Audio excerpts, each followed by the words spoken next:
বলা হয়, আর ওহী গায়র মাতলু যাকে হাদিস বলা হয়। কোরআন এবং সুন্নাহ, কোরআন এবং সহিহ হাদিস, এই দুটো হচ্ছে ওহী। আর এই দুটোরই প্রচার এবং পাবলিসিটি করার জন্য আল্লাহ তাআলা তার প্রেরিত দূত মুহাম্মদ সাল্লাল্লাহু আলাইহি সাল্লামকে নির্দেশ দিলেন। এই দুটোর বাইরে কেউ যদি দাওয়াত দিই, প্রচার করি, পাবলিসিটি করি, আমাদের বড়দের দিকে এসো, বুজুর্গদের দিকে এসো, বাপ দাদার দিকে এসো, যদি দাওয়াত দিই, মুহাম্মদ সাল্লাল্লাহু আলাইহি সাল্লাম দায়িত্বহীন ভাষায় বলছেন, এটা মুহাম্মদ সাল্লাল্লাহু আলাইহি সাল্লামের কথা নয়, ওহী, ওহী গায়র মাতলু।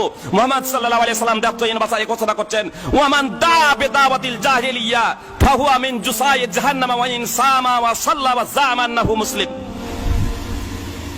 সহিহুল জামে হাদিস নম্বর 1724, রাসূলুল্লাহ সাল্লাল্লাহু আলাইহি সাল্লাম বলছেন, যে কেউ জাহেলিয়াতের দিকে আহ্বান জানাবে, অন্ধত্বের দিকে আহ্বান জানাবে, যে কেউ অন্ধ অনুকরণের দিকে আহ্বান জানাবে, যে কেউ বাপ দাদার দিকে আহ্বান জানাবে, যে কেউ কুসংস্কারের দিকে আহ্বান জানাবে, ওহী ব্যতীত অন্য কোনো কিছুর দিকে যে কেউ আহ্বান জানাবে, রাসূলুল্লাহ সাল্লাল্লাহু আলাইহি সাল্লাম বলেন সে জাহান্নামীদের দলভুক্ত হবে। ওয়াইন সামা, যদিও সে নামাজ পড়ে, ওয়া সাল্লা এবং নামাজ পড়ে, ওয়া জামান্নাহু মুসলিম এবং নিজেকে মুসলিম হিসেবে দাবি করে। কি কারণে? শুধু প্রচার এবং পাবলিসিটি।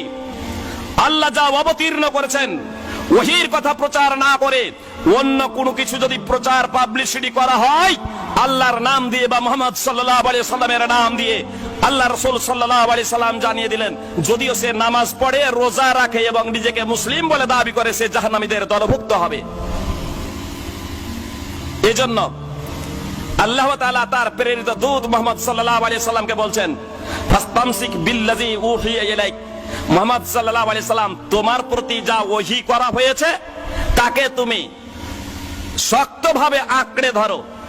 ইন্নাকা আলা সিরাতিম মুস্তাকিম, নিশ্চয়ই তুমি সিরাতে মুস্তাকিমের উপরে প্রতিষ্ঠিত আছো, সরল পথের উপরে তুমি প্রতিষ্ঠিত আছো। যে সিরাতে মুস্তাকিমের জন্য সদা সর্বদাই আমরা নামাজে পাঠ করে থাকি, ইহদিনাস সিরাতাল মুস্তাকিম, হে আল্লাহ তুমি আমাদের সিরাতে মুস্তাকিমের দিকে পরিচালিত করো, সহজ পথের পথিক বানিয়ে দাও। সেই সহজ পথের পথিক যাদেরকে তুমি পুরস্কৃত করেছো, তাহাদের পথে নয় যারা অভিশপ্ত এবং যারা পথভ্রষ্ট, যাদেরকে আল্লাহ তাআলা পুরস্কৃত করেছেন, যে সরল